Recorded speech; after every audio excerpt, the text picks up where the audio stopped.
Today we'll study Ampere's law and solenoidal field. Ampere's law.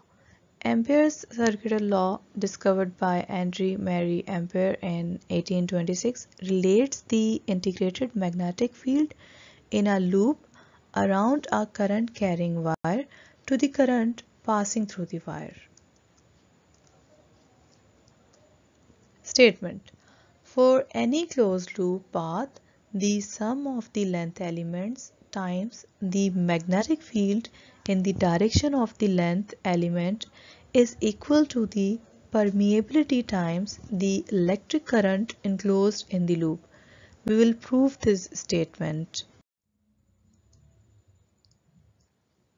Explanation: if we consider a closed path around the wire in the form of circle having the wire at the center, then the magnitude of magnetic flux density B changes with the current I in the wire and the distance R from the wire. We know that current carrying wire possesses magnetic field around it, as we discussed in previous lecture. Due to the motion of charges, electric charges, magnetic field is generated, and because we have a current carrying wire, so due to motion of electrons in this current carrying wire, magnetic field is generated around this current carrying wire. So B is directly proportional to current I, with change in current B changes, and B is inversely proportional to R. With decrease in this radius of circular path around the current carrying wire, the magnetic flux density increases. But when we increase this radius from the midpoint, that is the current carrying wire, with increasing radius, magnetic flux density decreases. That's why there is inverse relation between magnetic flux density and radius of this circular loop or path.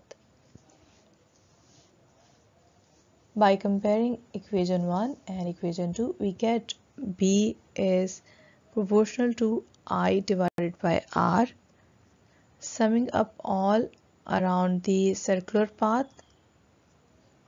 B is equals to mu naught I divided by 2 pi R. Here mu naught divided by 2 pi is constant of proportionality, where mu naught is the permeability of free space and its value is 4 pi exponent minus 7 Webers per ampere per meter. So B 2 pi R is equals to mu naught I. Now consider a closed path around the wire. For any path element delta L, we can write B dot delta L is equals to mu naught I. Length element delta L for a closed path around a wire is circumference of circle, that is 2 pi R. So we can write 2 pi R is equals to delta L. As B and delta L are parallel, therefore B delta L is equals to mu naught I, because B dot delta L is equals to B delta L cos theta, and cos theta is cos 0 due to parallel vectors.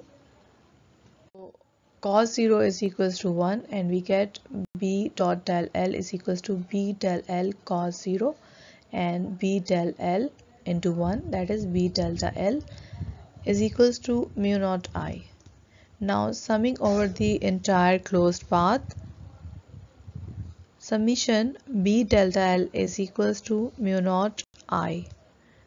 For a complete closed path, we have delta summation B delta L is equals to mu naught I. The closed path is called Amperian path. Solenoidal field.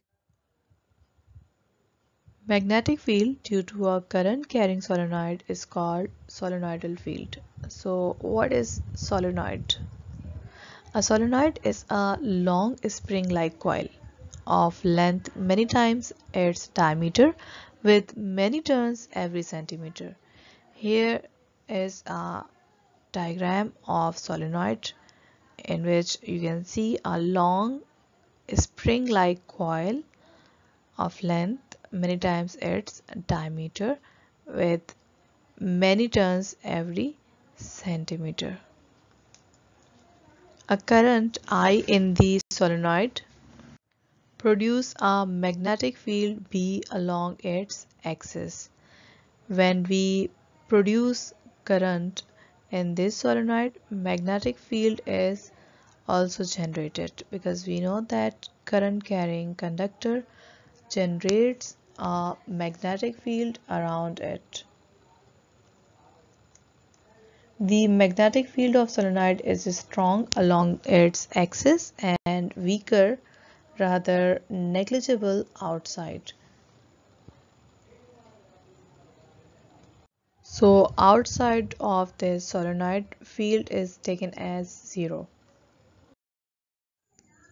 To determine the value of B of a solenoid, magnetic flux density of a solenoid, let us consider an Amperian path ABCD with lengths L1, L2, L3 and L4.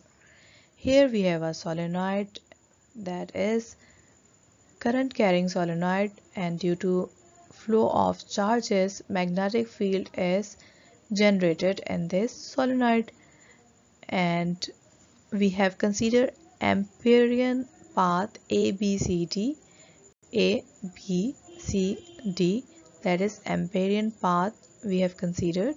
Here length L1 is A to B, this B to C represents length L2, C to D represents length L3 and D to A represents length L4. This length L3 is far from solenoid, that's why here magnetic flux density B is equals to 0. Now applying Ampere's law, summation B del L is equals to mu naught I. Expanding this sigma term, we get B dot L1 plus B dot L2 plus B dot L3 plus B dot L4 is equals to mu naught I. Let's say it equation number 1. Since L2 and L4 are perpendicular to the magnetic field, this L2 and this L4 are perpendicular to the magnetic field. Magnetic field is in this direction and L2 and L4 are perpendicular to the magnetic field. That's why B dot L2 is equals to B dot L4 is equals to 0. Because theta is 90 degree here and here, so cos 90 degrees equals to 0. That's why dot product of B dot L2 and B dot L4 is equals to 0. Since L3 is outside the solenoid, therefore B is equals to 0 here. B dot L3 is equals to 0. Now inside the solenoid, B and L1 are parallel. B and L1 are parallel. This length is AB equals to L1, that is parallel to the direction of magnetic field B. So B dot L1 is equals to BL1 because dot product of B dot L1 gives us BL1 cos theta. Here cos theta is cos 0 degree. Cos 0 degree is equals to 1. So we get B dot L1 is equals to BL1. By putting all the values in equation number 1, we get BL1 plus 0 plus 0 plus 0 is equals to mu naught I, and we get BL1 is equals to, if L is the length of solenoid and N is the number of turns in the solenoid, then BL is equals to capital N mu naught I. We can divide this L on right hand side and get B is equals to N mu naught I divided by L, where N divided by L is number of turns per unit length. that is represented by small n. So small n is equals to capital N divided by L. By putting n upon L is equals to small n, we get B is equals to mu naught into small n into I. This is called solenoidal field.